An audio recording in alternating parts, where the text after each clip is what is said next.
friends, and welcome back to Indian Mom in Israel. Welcome back to my channel. So first of all, happy Rosh Hashanah, Chag Sameach, Shana Tova, Gmar Khatima Tova to everyone.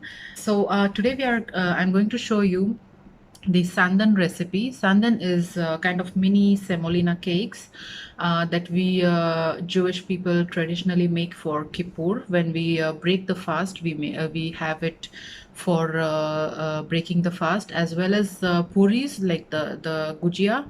It's called in Hindi language karanji gujia, that we call as puris.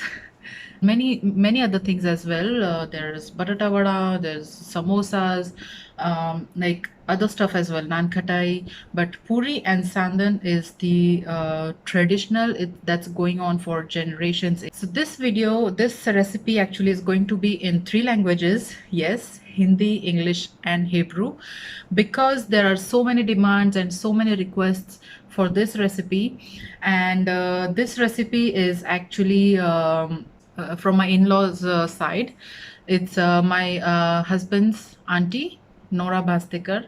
Yes, it's her recipe and it's a hit in our family. So I thought I should make it and also share it with you guys. And it's like melt in mouth, really. Like, you will try this recipe and you will fall in love with it.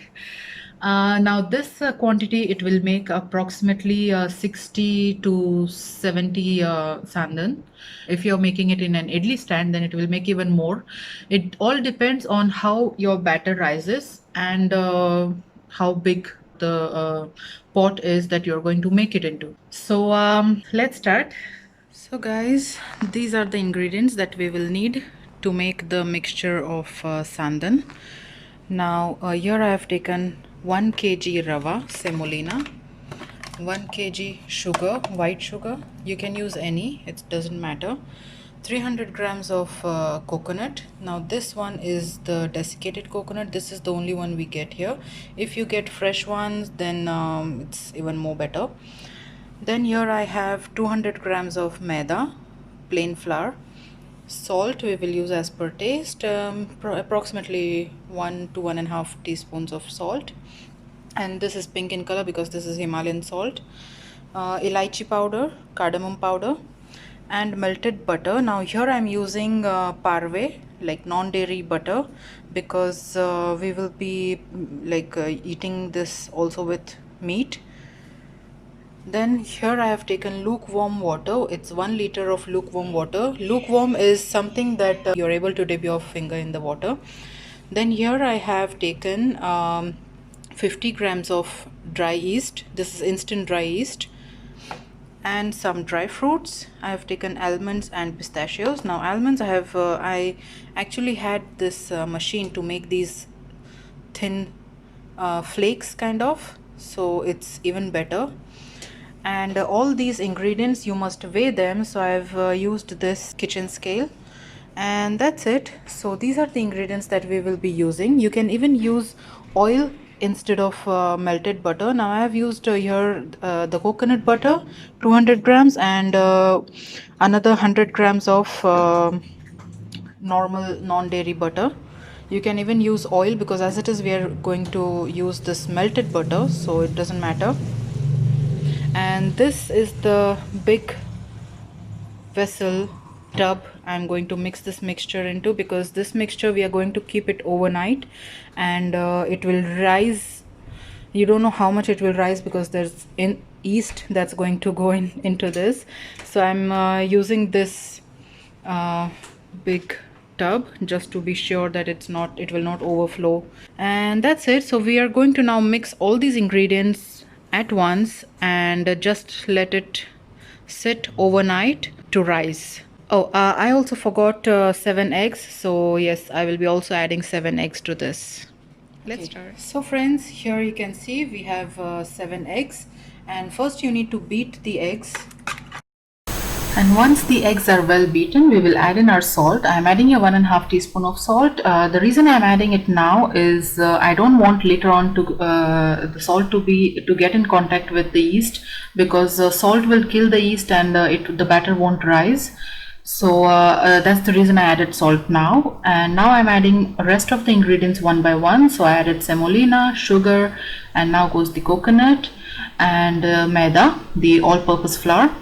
Now I'm giving it a light mix, and then I'm going to add in the melted butter or oil. Now you can use your dairy butter, like the normal butter if you want, or ghee. It's completely up to you. If you want to make it a dairy product and not a non-dairy, a parve one. And now I'm adding the yeast. You can add the cardamom powder. I'm just eyeballing it here. It completely depends on how much you like the flavor of it. So I just probably added here like 1.5 tablespoons. Now I'm adding the dry fruits. You can add any dry fruits that you like, but just make sure that they are very thinly sliced or very small pieces. And now here goes in the lukewarm water. Now if you're using normal butter, if you're making this a dairy product, then you can use your milk instead of water.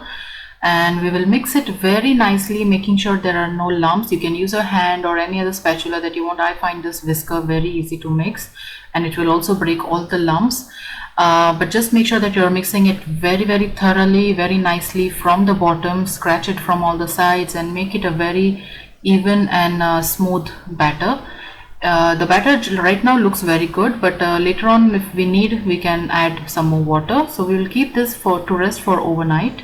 So friends, good morning, and this is how our batter looks like. We will need such pot, a big pot, and a plate or any other plate that will fit into it, and small bowls like this, or you can use simply idli stand. I'm taking this for my measurement. This works well. And for garnishing, we will need some blanched almond and pistachios. And for greasing, we will be using, I'm using this oil spray. You can use butter, you can use ghee, oil, simple oil, you can just brush it, and that's it. So we will start making sandan now. So guys, here you can see the batter has gotten very nice and thick. It's well fermented, but I see that the batter is a bit thicker, so I will add in approximately 1/4 cup of water, 1/4 glass of water, just some that you can easily pour the batter from the spoon and mix it very nicely. Now make sure that when you're making the batter, the water or milk should be lukewarm and not hot, because if it's hot, then the yeast will get killed and it won't activate. So here I have greased my little katoris and I'm filling them. Now this was the first batch, so it was a bit higher, like it filled the whole katori, so it shouldn't be that way. But yes, the first batch you can get the judgment of how well your batter has risen. You can fill it approximately 1/4 or half, and then see how it rises after steaming. So here I am garnishing them all, and once you fill the batter, just tap your katoris and make sure that the batter is flat, and then garnish it, and then we'll steam it. So my first batch, actually I missed the clip of those thicker sandans, but here's the second batch, and I have not washed the katoris or anything. I've just simply sprayed another oil and just brushed, so it comes out very clean. And you see I have filled these ones a bit lesser, so this one is approximately 1/4 of the katori, and then tap it to make it flat, and then garnish it with your desired nuts. And then we are going to steam this. So each batch approximately takes up to 10 minutes or so.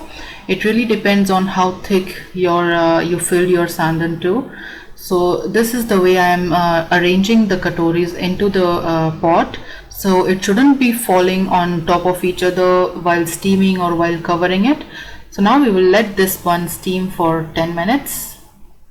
And here's it's been 10 minutes, and when you poke a knife or a fork, it should come out clean, just like idli. This is the way we also test the idlis to be cooked. And now I'm taking them out, making sure that they will cool down for about a minute or so. Just let them sit like this, and then we are going to run our knife on the sides, just to make sure that it's coming out clean. and then tap them on your hand like this upside down, and it simply slides off. Here it is. Our sandan are all ready and nice and fluffy. It's very soft. As you can see, it has made a very nice netted fluffy texture. I'll show you another one. See, this one is thicker and it's very soft. So we'll let this cool down and then we will keep it in a container. And now I'll make my next batch. Here I've mixed some food color. It's really optional. I wanted it a bit colorful, so I added a few strands of saffron as well as food color. Here I've added green, and here I've added some turmeric to make it yellowish. And these are the normal white without color. It's also creamish in color. It's not completely white, it's creamish in color. So now I'm going to put these green ones. If you see carefully, I have not mixed the color very nicely because I do want those white spots in between. It will look really very nice. And now I'll garnish these. So these are ready to go into the steamer, and after these I also made those yellow ones, and that's it. This was my video for today. So this is the final product and it looks so yummy, so mouth-watering, and yes, it was super yum. So do try this recipe at home, guys, and if you like this video, if you like this recipe, please let me know in the comment section. And yes, thank you Nora Mami for this recipe. I am so happy you shared it with me, and I'm happy to share this with you all as you requested. You were asking for it again and again, so here it is. And yes, do let me know and send me your pictures as well if you make this sandan. And also subscribe to my channel for more such amazing videos I will keep on bringing to you. So I will see you in my next video. Till then, take care, bye bye, and enjoy. Bye.